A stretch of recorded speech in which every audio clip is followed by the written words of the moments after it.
그렇게 입만 맞춰 키우고 싶으면 엄마한테 왜 부탁했어? 그냥 내가 다 하지 그랬니? 엄마가 우리 키울 때랑 지금은 많이 달라졌어요.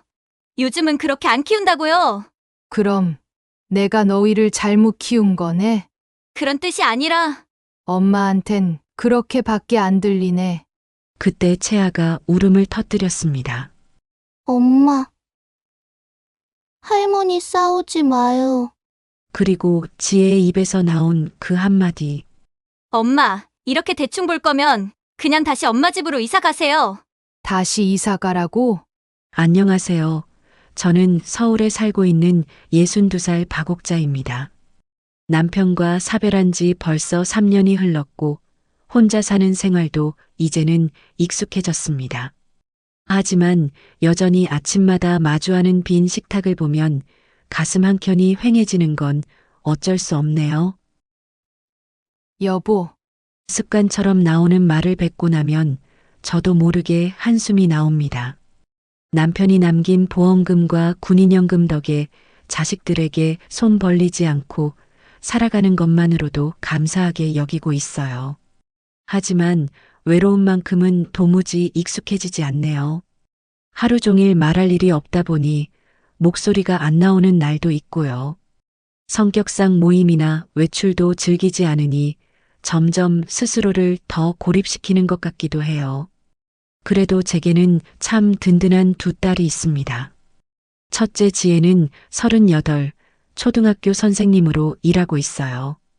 어릴 때부터 부모 속 한 번 안 썩인 말 그대로 맏딸 노릇 톡톡히 한 아이였죠.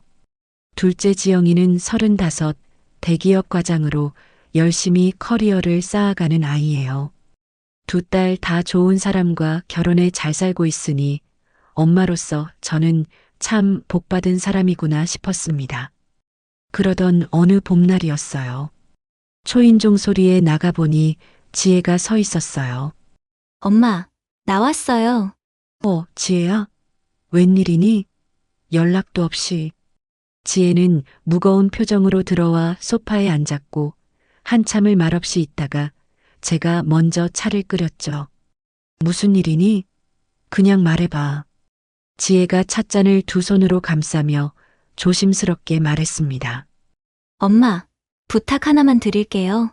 순간 가슴이 쿵 내려앉았습니다. 지혜가 이런 표정으로 부탁을 한 적은 없었거든요. 지금 집 정리하시고 저희 집 근처로 이사 오실 수 있을까요? 채아 육아가 솔직히 너무 힘들어요. 이사 비용은 제가 도와드릴게요. 놀라기도 했지만 내심 설레기도 했습니다. 하나뿐인 손녀 채아를 자주 볼 수 있다니 가슴이 뛰었죠. 하지만 걱정도 됐어요. 괜히 가까이 살다 서로 불편해지면 어쩌나 싶어서요. 갑자기 왜? 무슨 일이 있었니? 지혜는 한숨을 내쉬며 털어놨어요. 저도 오빠도 일하느라 바쁘고 채아는 어린이집에 너무 오래 있어서 힘들어해요.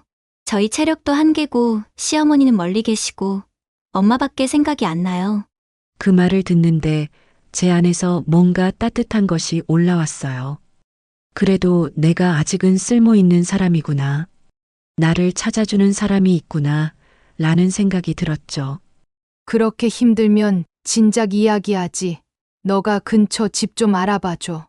저는 망설임 없이 대답했어요. 지혜의 얼굴이 환해졌습니다. 정말요? 엄마, 감사해요. 정말 감사해요. 괜찮아. 채아 그 어린 것이 어린이집에 그렇게 오래 있으면 당연히 힘들지. 그때부터 일사천리로 진행됐어요. 바로 옆동, 같은 층의 작지만 아늑한 집을 구했습니다. 20평 남짓한 공간이었지만 저 혼자 살기에는 충분했어요. 이사를 준비하며 짐을 정리하는 내내 오히려 마음은 더 가벼워졌습니다. 수십 년 동안 살았던 집의 짐을 정리하는 일은 쉽지 않았지만 새로운 생활에 대한 기대감이 더 컸습니다. 매일 채아와 딸의 얼굴을 볼 수 있다니 그것만으로도 행복했어요. 엄마, 이 그릇들은 어떻게 할까요? 아, 그건 그냥 버리고 가자. 새 집에서 새로 살게. 남편과 함께 쓰던 그릇을 손에서 놓을 때 잠시 울컥했지만 이제는 나도 새로운 시작이 필요하구나 싶었습니다. 이사 당일 지혜는 일찍 와서 짐을 함께 옮겼어요. 엄마, 무거운 건 제가 다 할게요. 허리 다치면 안 돼요. 괜찮아. 나도 할 수 있어. 안 돼요. 엄마 허리 안 좋아지면 어떡해요. 언제나처럼 저보다 저를 더 챙기는 착한 딸이었죠. 새 집에 발을 들이는 순간 마음이 이상하게 따뜻했어요. 예전 집은 넓고 익숙했지만 남편의 부재가 더 크게 느껴지던 곳이었거든요. 엄마, 채아 때문에 이사 오시게 했지만 솔직히 나도 엄마가 옆에 있으니 너무 든든하고 좋아요. 그래. 나도 덜 외로울 것 같아. 참 잘했다 싶다. 그날 밤 처음 자는 낯선 천장에서 저는 오래간만에 미소 지었습니다. 이제는 덜 외롭겠구나. 내가 아직 딸들에게 필요한 사람이구나. 물론 그땐 몰랐습니다. 사랑만으로 모든 게 해결되는 건 아니라는 걸. 가까이 있는 만큼 더 조심해야 할 것들이 있다는 걸요. 그래도 그 순간만큼은 참 행복했습니다. 내일이면 채아를 돌보게 될 거예요. 창밖 지혜네 집 불빛을 바라보다 잠이 들었죠. 꿈속에서 채아가 저를 향해 달려왔습니다. 할머니! 그 한마디에 제 마음이 다 채워졌어요. 시간은 참 빠르게 흘러 벌써 이사 온 지 한 달이 지났습니다. 저의 하루는 예전과는 전혀 다른 모습이었어요. 매일 오후 3시가 되면 저는 어린이집으로 채아를 데리러 갑니다. 문이 열리고 채아가 나타나는 순간 제 마음이 환해져요. 할머니! 그 작은 체온이 품에 안기면 제 마음속에 남아있던 외로움도 스르르 녹아내립니다. 이런 따뜻한 기분을 마지막으로 느낀 게 언제였는지 기억도 잘 나지 않아요. 우리 채아, 오늘은 어린이집에서 뭐 했어요? 오늘 그림 그렸어요. 할머니 그림 그렸어요. 채아가 보여주는 그림 속 할머니는 저보다 훨씬 예쁘게 그려져 있습니다. 머리카락도 까맣고 미소도 환해요. 와, 우리 채아가 할머니를 이렇게나 예쁘게 그려줬네. 할머니가 오늘 상 줘야겠다, 상. 할머니 최고야. 그 말에 제 가슴이 찡해졌습니다. 우리는 손을 잡고 집으로 돌아와요. 채아는 저희 집이 더 좋다고 말합니다. 할머니, 엄마 얼굴은 맨날 화나 있어. 다 안 된다고 하고. 엄마는 채아를 생각해서 말씀하시는 걸 거야.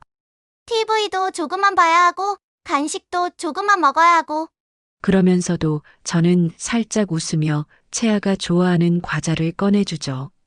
할머니, 티니핑 봐도 돼요? 그럼 조금만 보자. TV를 틀어주고 저는 저녁 준비를 시작해요. 큰딸이 집에 도착하면 7시쯤 되니깐 저는 웬만하면 그 전에 채아 저녁까지 먹여놓으려고 합니다. 일하고 오면 얼마나 피곤할지 누구보다 잘 알고 있으니깐요. 남편과 결혼하고 평생 했던 게 아이들과 남편 식사 챙겨주는 거였으니 제게는 전혀 어색한 일이 아니었죠. 계란찜, 볶은 고기, 미역국까지 채아가 좋아하는 것들로 식탁을 채워요. 저녁 준비할 때 TV를 틀어주지 않으면 정신이 없어서 실수하기도 했기에 자연스레 저녁 준비하면서 TV를 틀어주게 되었습니다. TV가 켜져 있지 않으면 조리 중에 채아가 주방에 와서 묻고 또 묻고 뜨거운 냄비에 다칠까봐 걱정도 되고 도통 요리에 집중도 안 되니 자연스레 TV에 의지하게 되더라고요. 채아는 TV를 보며 까르르 웃고 그 웃음소리에 저도 함께 웃습니다. 하지만 시간이 지날수록 지혜의 말투가 달라졌어요. 엄마, TV는 웬만하면 안 틀어주셨으면 좋겠어요. 처음엔 알았어 하고 넘어갔는데 실제로 지키기는 쉽지 않았어요. 간식은 식사 후에 조금만 주세요. 사탕이나 비타민 같은 건 절대 안 되고요. 점점 까다로워지는 지혜를 보며 제 마음이 복잡해졌습니다. 처음엔 그래, 알겠어 하고 넘겼지만 막상 현실은 달랐습니다. 채아가 조르는데 어떻게 무뚝뚝하게 거절하겠어요? 특히 감기라도 걸려 어린이집을 못 가는 날이면 종일 채아와 씨름해야 했는데 TV 없이 5살 아이를 하루 종일 돌보는 건 제 체력으로는 무리였어요. 어느 날도 그랬습니다. 할머니, 과자 하나만 더 줘요. 지혜가 올 시간이 다 됐는데 손녀의 애교에 저도 모르게 하나 줘버리고 말았죠. 우리 채아, 하나만 더 먹자. 이건 우리 둘만의 비밀. 채아가 까르르 웃습니다. 그 순간만큼은 세상에서 가장 행복한 할머니였어요. 저는 지혜네 집 살림도 도맡아 도왔습니다. 맞벌이하는 딸과 사위, 얼마나 바쁘겠어요. 빨래 개고, 청소하고, 저녁 반찬까지 해놓고 나면 기운이 빠지곤 했어요. 하지만 그래, 내가 조금만 더 힘내면 저 아이들이 좀 더 쉴 수 있겠지 싶었죠. 하지만 지혜의 반응은 시큰둥했습니다. 엄마, 그냥 채아만 봐주세요. 살림은 제가 할게요. 그 말을 듣는 순간 가슴 한켠이 서늘해졌습니다. 서운한 마음이 들었어요. 고맙다는 말 대신 그냥 애나 봐달라는 딸의 말, 그 말이 왜 그렇게 가슴에 남았는지 모르겠습니다. 왜 그래? 내가 도와주는 게 불편해? 그런 건 아닌데 제 집은 제 방식대로 정리하고 싶어서요. 제가 키운 딸인데도 가끔은 전혀 모르는 사람처럼 느껴지기도 했습니다. 어느 저녁 지혜가 퇴근하자마자 물었습니다. 엄마, 채아 간식 몇 개 줬어요? 아까 그냥 과자 좀 줬어. 지혜의 얼굴이 굳더니 단호하게 말했습니다. 엄마, 제가 저녁 전에 주지 말라고 했잖아요. 애가 너무 먹고 싶어 했어. 달라고 하면 다 주실 거예요? 딸의 날선 말투에 저는 그날따라 말을 잇지 못했어요. 기운이 쭉 빠졌습니다. 나는 그저 도와주고 싶었을 뿐인데, 채아를 돌보는 일이 분명 행복했는데, 지혜의 말들이 자꾸만 제 마음을 위축시켰습니다.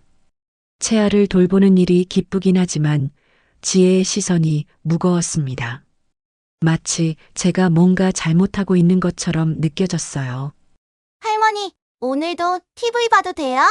아이의 반짝이는 눈을 보면 차마 안 되라는 말이 안 나옵니다. 그래. 엄마 오기 전까지만 조금만 보자. 하지만 지혜가 들어오면 어김없이 잔소리가 시작됩니다. 저는 어느 순간부터 딸의 눈치를 보기 시작했어요. 내가 뭐 잘못하고 있나? 요즘 엄마들도 이 정도 간식이랑 TV는 괜찮은 거 아닌가? 그리고 결정적인 한마디는 채아에게서 나왔습니다. 할머니, 엄마는 왜 맨날 할머니한테 화나 있어요? 순간 가슴이 철렁 내려앉았습니다. 채아도 느끼고 있었던 거예요. 아니야, 채아야. 엄마는 화난 게 아니고 그냥 내가 건강하게 자라길 바라는 마음이야. 하지만 속으로는 알고 있었어요. 뭔가 잘못되어 가고 있다는 걸. 저와 지혜 사이에 보이지 않는 벽이 쌓여가고 있다는 걸. 그날 밤 저는 침대에 누워 천장을 멍하니 바라봤습니다. 어떻게 해야 할지 모르겠더라고요. 나는 분명 최선을 다하고 있는데 왜 지혜는 계속 불만스러워할까? 왜 우리는 자꾸만 어긋나고 있을까? 제 마음 한편에서 조용히 불안이 자라나기 시작했습니다. 그날도 평범한 저녁이었어요. 아니, 평범했어야 했죠. 저는 늘 하던 대로 채아에게 저녁을 먹이려 했습니다. 그런데 채아가 숟가락을 툭 밀어냈어요. 싫어. 밥 안 먹을래. 배불러. 밥알이 식탁 위로 튀었고 저는 당황하지 않으려 애썼습니다. 채아야, 밥 안 먹으면 키도 안 크고 비실비실 된대. 싫어. 배불러서 진짜 못 먹겠단 말이에요. 한 끼쯤은 안 먹어도 괜찮겠지 싶어 그냥 두었어요. 그런데 마침 그때 지혜가 퇴근해 집에 들어왔습니다. 표정이 평소와 달리 굳어 있었어요. 채아야, 엄마 왔어. 밥 먹자. 엄마, 나 배불러서 안 먹을래? 지혜가 저를 바라봤습니다. 그 눈빛엔 설명하기 힘든 서늘함이 스쳐갔어요. 채아야, 그래도 조금은 먹자. 엄마랑 같이 먹자. 아무리 달래도 채아는 고집을 꺾지 않았습니다. 저는 조심스럽게 말했어요. 지혜야, 오늘 놀이터에서 친구들이랑 과자 좀 먹었어. 그래서 입맛이 없는가 봐. 그 순간 지혜의 얼굴이 확 굳더니 차가운 말이 날아왔습니다. 엄마, 제가 몇 번을 말씀드렸어요? 목소리가 올라갔고 표정은 낯설 만큼 냉랭했어요. 지혜의 목소리가 높아졌어요. 전에 들어본 적 없는 톤이었습니다. TV는 30분 이상 안 되고 간식은 밥 먹기 전에 절대 안 되고요. 아니, 친구들은 다 먹고 혼자 못 먹는다고 우는데 그걸 어떻게 말리니? 보챈다고 다 들어주면 어쩌자는 거예요? 지금이 얼마나 중요한 시기인데 영양 밸런스 다 무너지면 결국 애가 힘들잖아요. 그 말에 제 안에서 뭔가 툭 하고 끊어졌습니다. 마음이 너무 서럽고 뭔지 모를 울분이 올라왔어요. 너희도 내가 그렇게 키웠어. 다 잘 컸잖아. 제 목소리도 커졌습니다. 그렇게 입만 맞춰 키우고 싶으면 엄마한테 왜 부탁했어? 그냥 내가 다 하지 그랬니? 지혜도 얼굴이 붉어지며 소리쳤습니다. 엄마가 우리 키울 때랑 지금은 달라요. 요즘은 그렇게 안 키운다고요. 그렇게 안 키운다. 그 말이 제 가슴을 깊숙이 찔렀어요. 그럼 내가 너희를 잘못 키운 거네? 그런 뜻이 아니라 엄마한텐 그렇게밖에 안 들리네. 그때 채아가 울음을 터뜨렸습니다. 엄마. 할머니 싸우지 마요. 하지만 우리는 멈추지 못했어요. 그리고 지혜의 입에서 나온 그 한마디. 엄마, 이렇게 대충 볼 거면 그냥 다시 엄마 집으로 이사 가세요. 다시 이사 가라고? 그 한마디에 제 세상이 무너져 내렸습니다. 제가 어떻게든 혼자 해볼게요. 대충. 목이 메었어요. 가슴이 철렁 내려앉았고 손끝이 떨렸습니다. 손녀 먹을 밥부터 동화책까지 제 나름 최선을 다해서 채아를 양육하고 있었습니다. 본인 필요할 때 이사와 달라고 했다가 이제는 다시 가라니요. 숨이 막혔어요. 눈앞이 아득해졌습니다. 그래. 알았어. 제 목소리가 떨렸어요. 그렇게 못 믿었고 마음에 들지 않는다면 엄마도 더는 못하겠다. 저는 가방을 집어들었습니다. 엄마, 그게 아니라 됐어. 지혜를 보지 않았어요. 볼 수 없었어요. 더 이상 듣고 싶지 않아. 문을 향해 걸어가는데 다리가 후들거렸습니다. 할머니. 할머니 가지 마. 채아의 울음소리가 등 뒤에서 들렸어요. 할머니. 그 작은 목소리가 제 심장을 찢어 놓았어요. 하지만 돌아볼 수 없었습니다. 돌아보는 순간 주르륵 쏟아질 눈물을 막을 수 없을 것 같았거든요. 문을 나서는 순간 복도가 너무 조용했어요. 제 발걸음 소리만 덩그러니 울렸습니다. 엘리베이터 앞에서 벽에 기대섰습니다. 다리가 풀려서 제대로 서 있을 수조차 없었어요. 대충이라는 그 말이 계속 귓가에 맴돌았어요. 매일 3시에 데리러 가고 놀이터 다녀오고 책 읽어주고 저녁 먹이고 매일 최선을 다해서 지낸 이 한 달이 정말 대충이었던 걸까요? 엘리베이터 안 거울에 비친 제 얼굴을 봤습니다. 지칠 대로 지친 62세 할머니가 서 있었습니다. 주름 깊은 얼굴, 축 처진 어깨. 집에 도착하고도 한참을 문 앞에 서 있었습니다. 열쇠를 꺼낼 힘조차 나지 않았어요. 겨우 문을 열고 들어가니 집안이 너무 조용했어요. 다시 적막에 잠겼습니다. 소파에 앉아 멍하니 벽을 바라보다가 문득 고개를 돌리니 냉장고에 붙어 있는 채아의 그림이 눈에 들어왔습니다. 할머니는 세상에서 제일 예뻐요. 그 글을 보는 순간 눈물이 줄줄 흘러내렸습니다. 정말 내가 잘못한 걸까? 사랑으로 한 모든 일들이 정말 잘못된 걸까? 그날 밤 한숨도 잘 수 없었습니다. 창밖 지엔의 집 불빛이 환하게 보였어요. 그 불빛을 바라보며 계속 생각했습니다. 나는 정말 필요 없는 사람이었던 걸까? 가슴이 너무 아팠습니다. 소리 없이 오랫동안 울었습니다. 시계 초침 소리만이 방안을 가르며 째깍째깍 울리고 있었어요.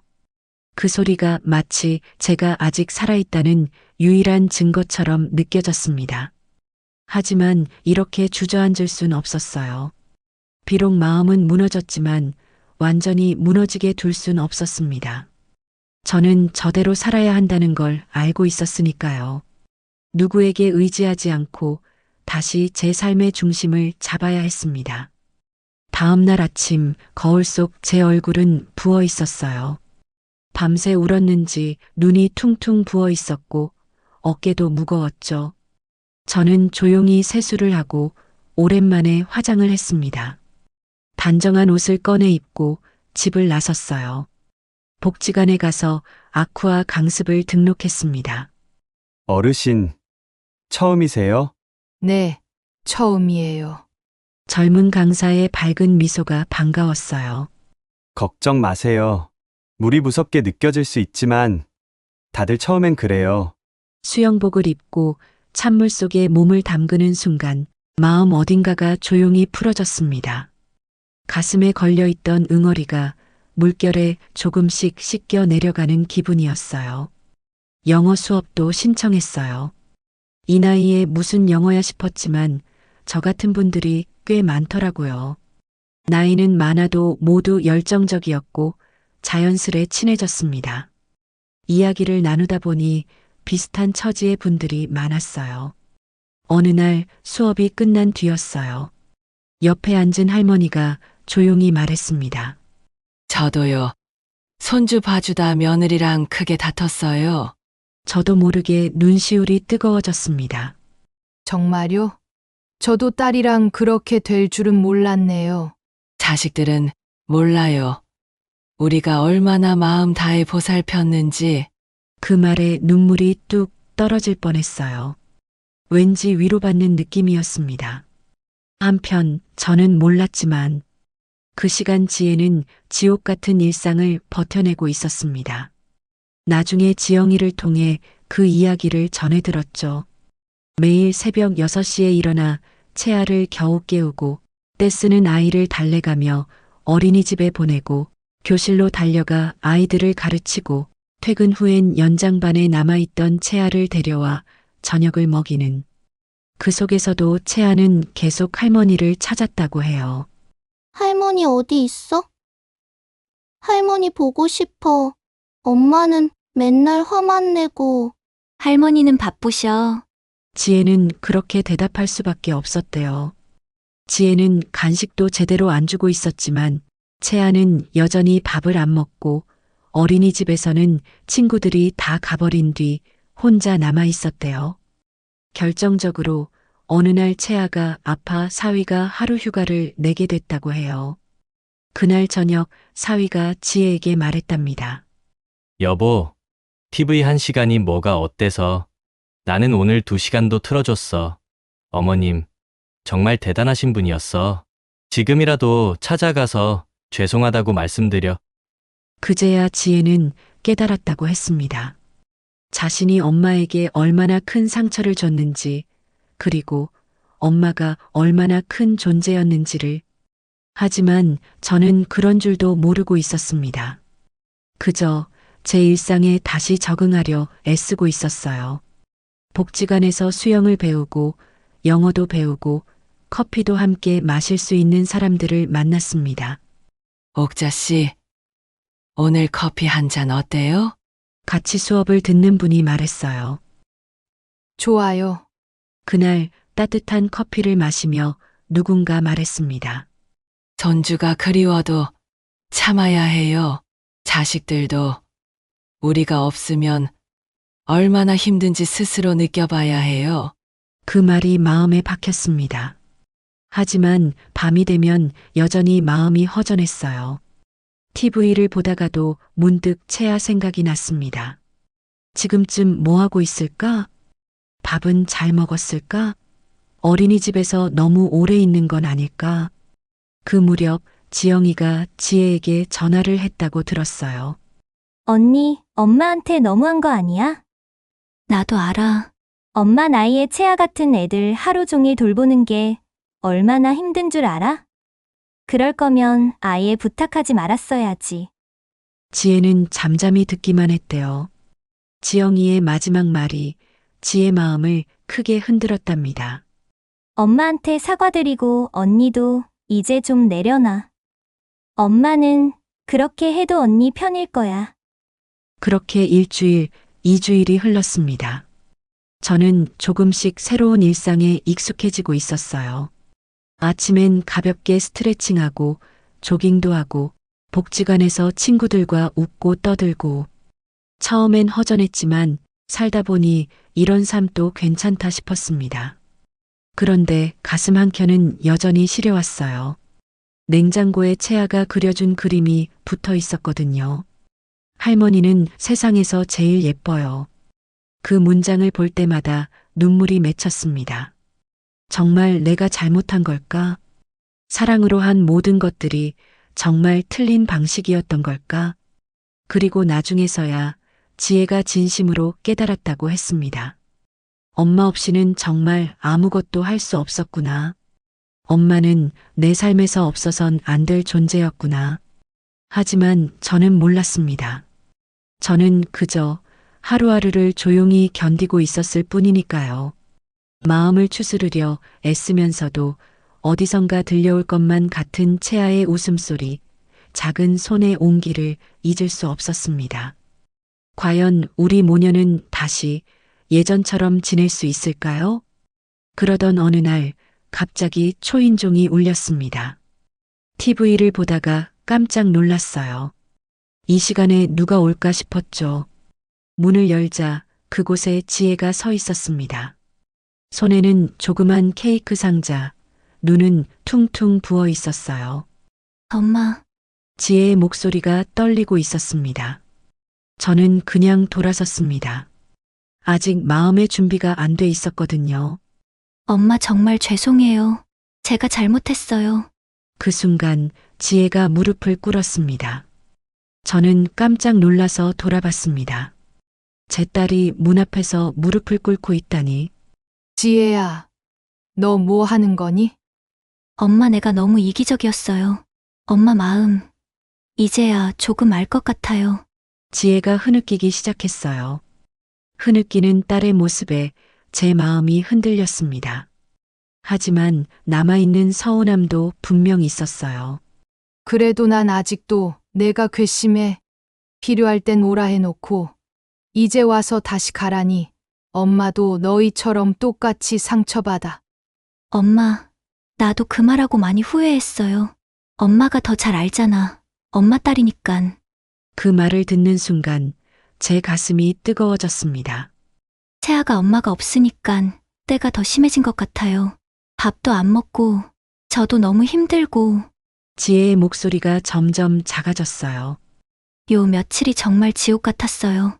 엄마가 혼자 그걸 다 하셨다는 게 지금은 믿기지도 않아요.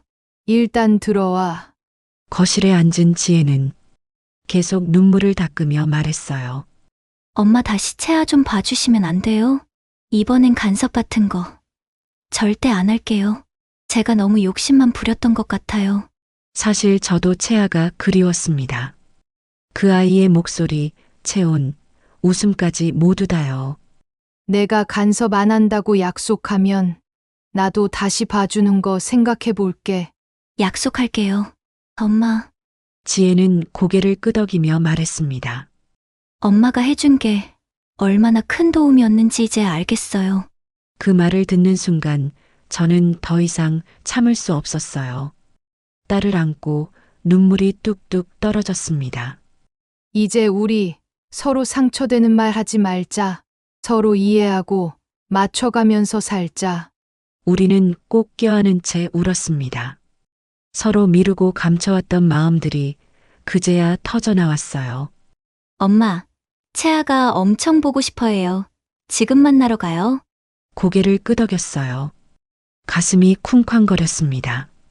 채아는 날 보고 뭐라고 할까? 지엔의 집 문이 열리자 작은 발소리가 다가왔어요. 할머니! 채아가 달려와 저에게 와락 안겼습니다. 그 순간 제 마음속 상처들이 스르르 녹아내렸어요. 할머니 어디 갔었어요? 너무 보고 싶었어요. 할머니도 우리 채아 너무 보고 싶었죠. 채아의 손이 제 뺨을 살짝 어루만졌습니다. 할머니 울었어요? 아니야. 바람이 불어서 그래. 채아가 웃으며 말했어요. 그럼 할머니 이제 안 가죠? 응. 안 가. 할머니는 항상 여기 있을게. 그날 이후 모든 것이 달라졌습니다. 지혜는 간섭하지 않았고 저도 지혜의 방식과 원칙을 존중하기 시작했어요. 서로 조금씩 이해하고 배려하니 모든 게 훨씬 부드러워졌습니다. 채아도 훨씬 밝아졌어요. 할머니, 오늘 TV 조금만 봐도 돼요? 그래. 조금만 보자. 엄마 오면 끄는 거다. 네, 약속. 저는 다시 채아를 마중 나가고 저녁을 해주고 가끔 지혜네 청소도 도왔어요. 하지만 이번에는 지혜가 진심으로 고마움을 표현했습니다. 엄마, 정말 감사해요. 엄마가 없었으면 저 진짜 못 버텼을 거예요. 2달쯤 지났을 때 지혜가 조심스레 쇼핑백을 내밀었습니다. 엄마, 이거 받아요. 봉투 속엔 명품 가방이 들어 있었습니다. 이게 뭐니? 엄마, 평생 이런 거 한 번도 안 사봤잖아요. 앞으로 내가 효도 많이 할게요. 제 마음이 뭉클해졌습니다. 그리고 또 하나의 봉투. 항공권이었습니다. 다음 달에 제주도 가요. 엄마, 저, 채아, 우리 셋이서요. 정말? 그럼 정말이지. 우리 3대 추억 쌓고 오자. 남편과 신혼여행 갔던 제주도. 그 바닷가에 손녀와 딸과 함께 가게 될 줄이야. 채아가 소리쳤습니다. 할머니, 엄마, 바다다! 우리 셋은 손을 맞잡고 해변을 걸었어요. 저녁 노을이 등을 감싸고 파도 소리가 마음을 말없이 어루만졌습니다. 그러다 채아가 발걸음을 멈췄습니다. 할머니, 사랑해요. 엄마도 사랑해요. 지혜와 저는 서로를 바라보며 조용히 웃었습니다. 우리도 채아 사랑해. 그 순간 정말 행복했어요. 사진도 찍고 맛있는 것도 먹고 우리는 한 가족으로 다시 연결되었습니다.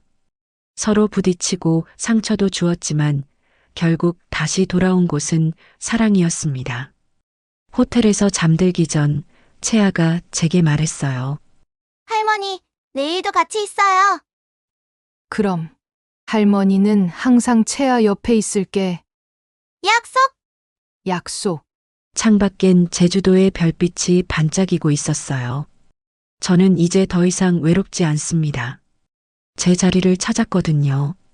엄마로서, 할머니로서, 사랑받고 필요한 사람으로서 긴 이야기 들어주셔서 감사합니다. 한때는 정말 외롭고 내가 이 세상에 필요 없는 존재인가 싶어 마음이 많이 아팠어요. 하지만 시간이 지나고 딸과 손녀의 눈빛 속에서 다시 알게 됐습니다. 나는 여전히 사랑받고 필요한 사람이구나. 사랑하는 마음이 때로는 상처가 되지만 그 상처를 다시 감싸주는 것도 결국 사랑이라는 걸 이번 일을 통해 깨달았어요. 여러분은 어떠셨나요? 혹시 저처럼 마음의 거리를 두었던 가족이 있으셨나요? 여러분의 이야기도 댓글로 들려주세요. 우리들의 이야기방에서 함께 나눠요.